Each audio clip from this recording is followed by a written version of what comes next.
ಗಣರಾಜ್ಯೋತ್ಸವ ಸಮಾರಂಭದಲ್ಲಿ ಧ್ವಜಾರೋಹಣ ನೆರವೇರಿಸಿ ಮಾತನಾಡಿದ ಶ್ರೀ ಬಸವ ಹರಳಯ್ಯ ಸ್ವಾಮೀಜಿರವರು, ಸಂವಿಧಾನ ಜಾರಿಯಾಗಿ ಸರಿಯಾಗಿ ಇಂದಿಗೆ 77 ವರ್ಷಗಳಾಗಿವೆ.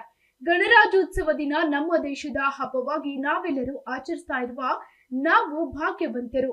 ನಮ್ಮ ದೇಶದ ಪ್ರಜಾಪ್ರಭುತ್ವ ರಾಷ್ಟ್ರವಾಗಿ ಹೊರಹೊಮ್ಮಿ ಸಾರ್ವಭೌಮ ರಾಷ್ಟ್ರವಾಗಿ ಜಗತ್ತಿಗೆ ಮಾದರಿಯಾಗಿದೆ.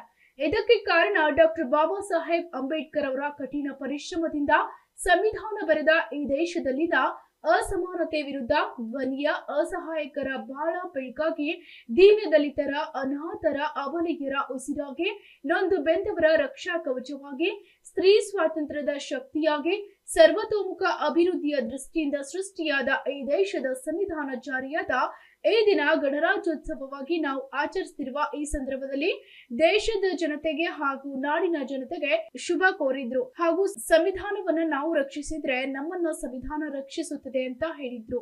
Bureau report, SSV news.